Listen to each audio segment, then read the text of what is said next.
Good morning, Juice Gang family. Today I wanted to share with you all a what I eat in a day video.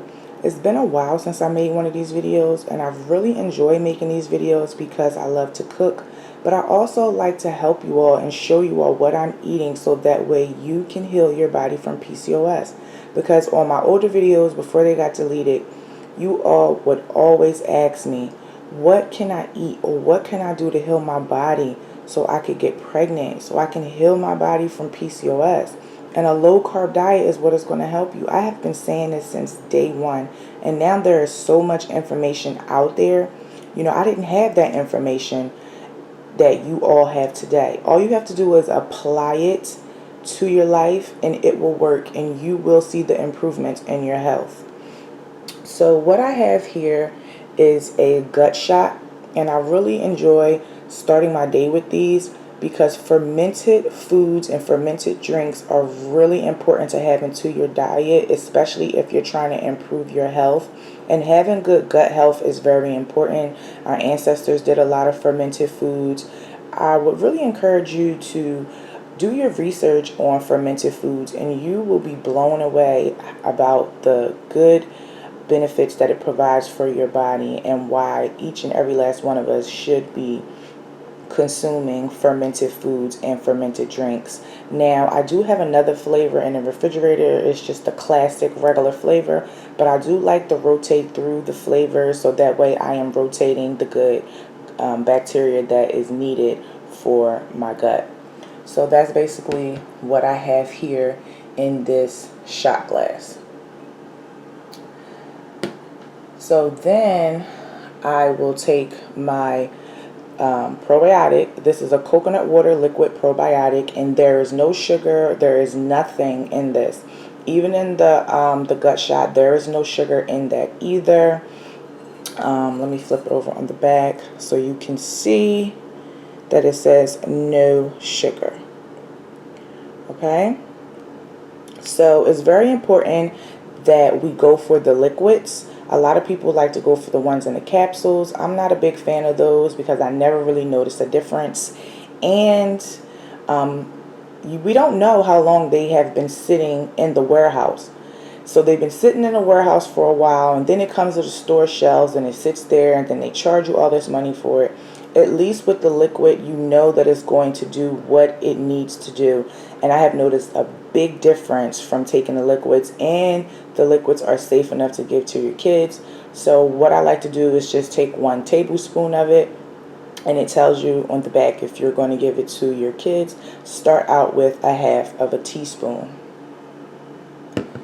And that is what I have right here. And then I like to take my bee pollen. If you're allergic to honey and bee pollen, do not consume this. This is not for you. But if you're not allergic, you always want to start out with a little bit of granules. And what I have here is 1 teaspoon. I have worked my way up to 1 teaspoon. And a lot of people don't understand that bee pollen is really good for you. It is loaded with vitamins and minerals and antioxidants.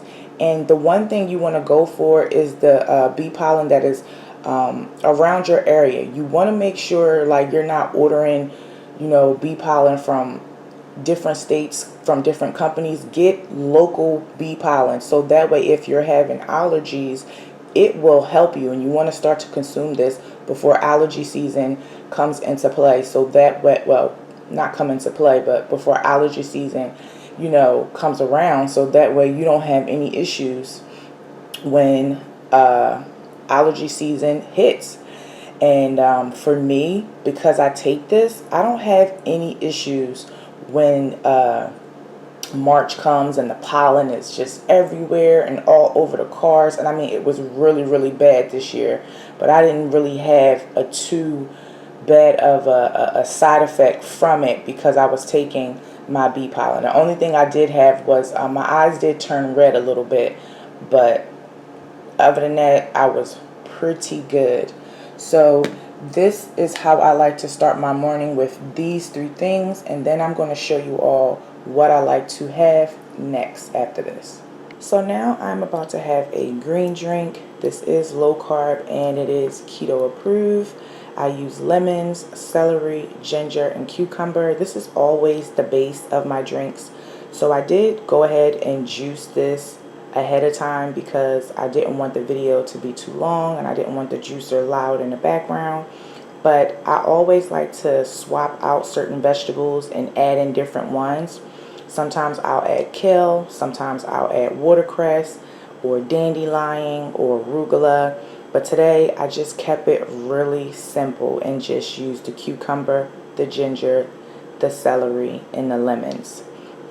And to this I will be adding 1 to 2 tablespoons of my chia seeds because I want to make sure that I am getting my omega-3s. So all I am going to do is take the chia seeds and add them to my green juice and let it soak in the green juice for 10 to 15 minutes. I never take the chia seeds and just throw them in there and drink it immediately. I always allow for them to soak first, so that way I get the maximum benefits from the chia seeds. Now, when I do add this in, I am going to be reading my book that just came in the mail a couple days ago, which is the PCOS plan. And ladies, if you really want to heal your body, I would suggest that you check this book out. I got it off of Amazon. I came across this information on this book and I was like, I gotta get it, I gotta read it. And so far, just to give you a quick little skim through of the book, it teaches you how to heal your body through diet and fasting.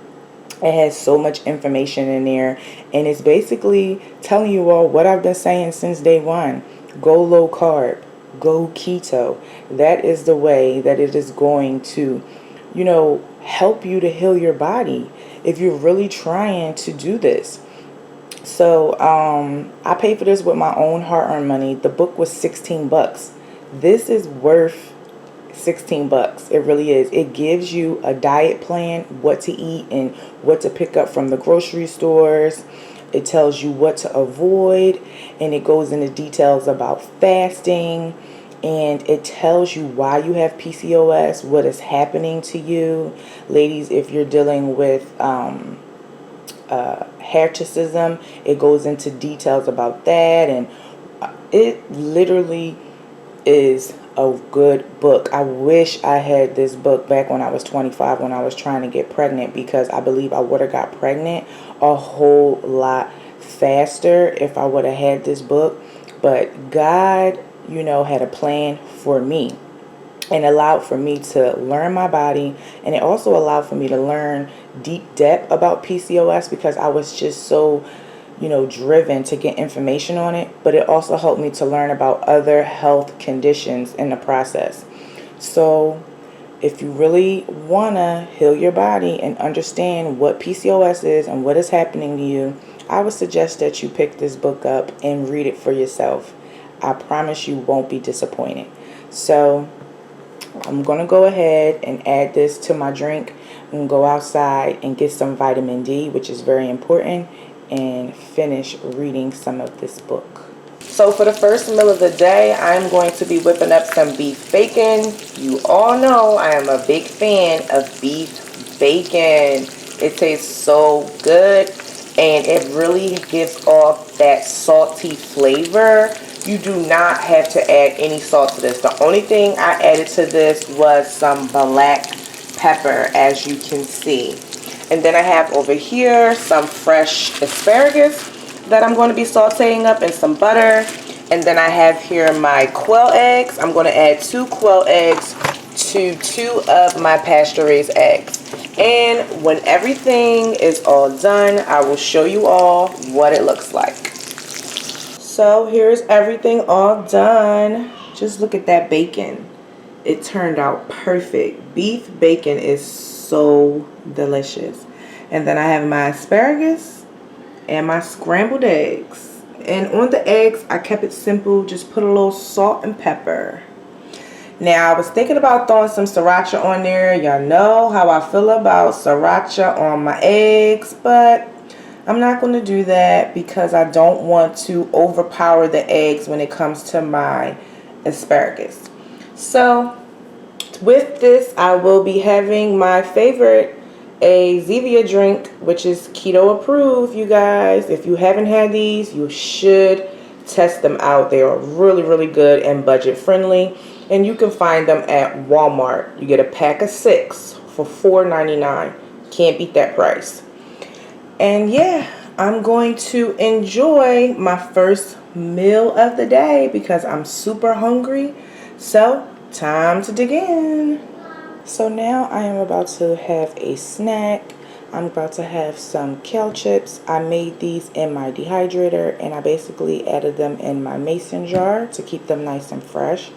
If you're not following me on Instagram, you need to come over there. The link will be down below so that way you can follow me because I'm always sharing what I'm making for me and what I'm making for the kids, giving updates on my garden.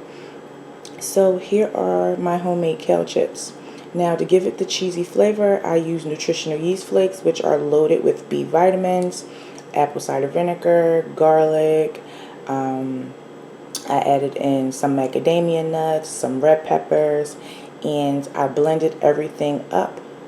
But before I added it to the kale, I did wash and clean the kale, and then I massaged the kale in olive oil. I added salt, pepper, and some smoked paprika. I'm a big fan of smoked paprika, and it gave it a nice cheesy flavor. And I added everything to it, and then I put them in my dehydrator.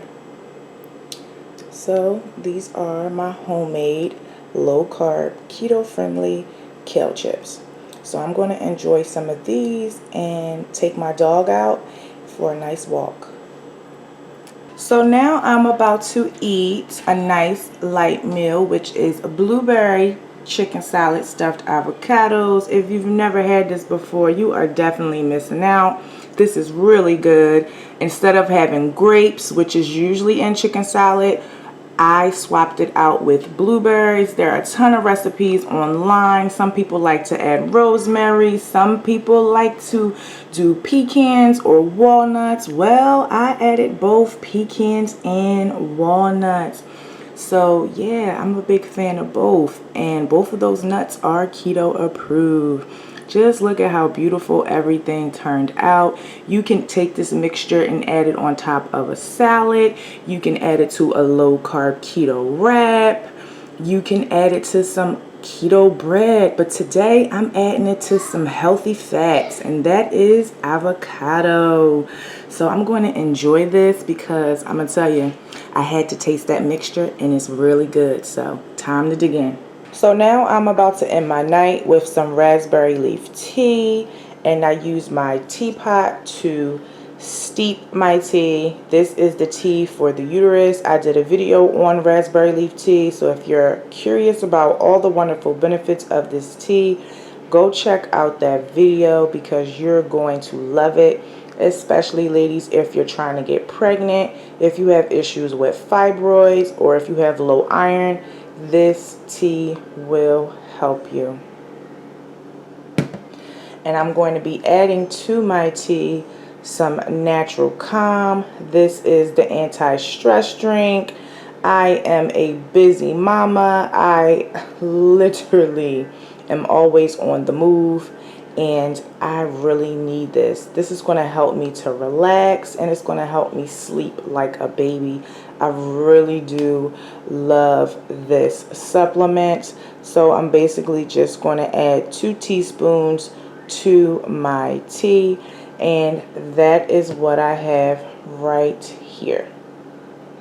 So let's go ahead and add that in. You're going to see it fizz up. I'm just going to add a little at a time because I mean it really will get all over the place if you don't take your time with it, and I don't want it to come out of the cup.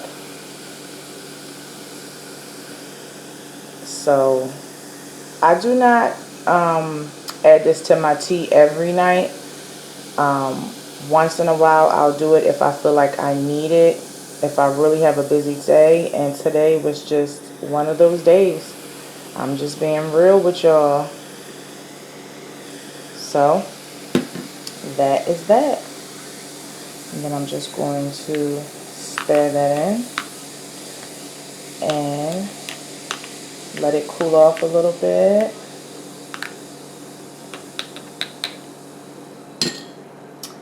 And that's that. And then I'm going to drink it. So the kind that I have is the original flavor is unflavored, and I like to go with this kind because I can add it to any of my teas or any of my drinks and don't have to worry about it changing the flavor. So if you all like seeing videos like this, then give this video a thumbs up because it helps support my channel. And I will see you all in my next video. I love you all. Shalom.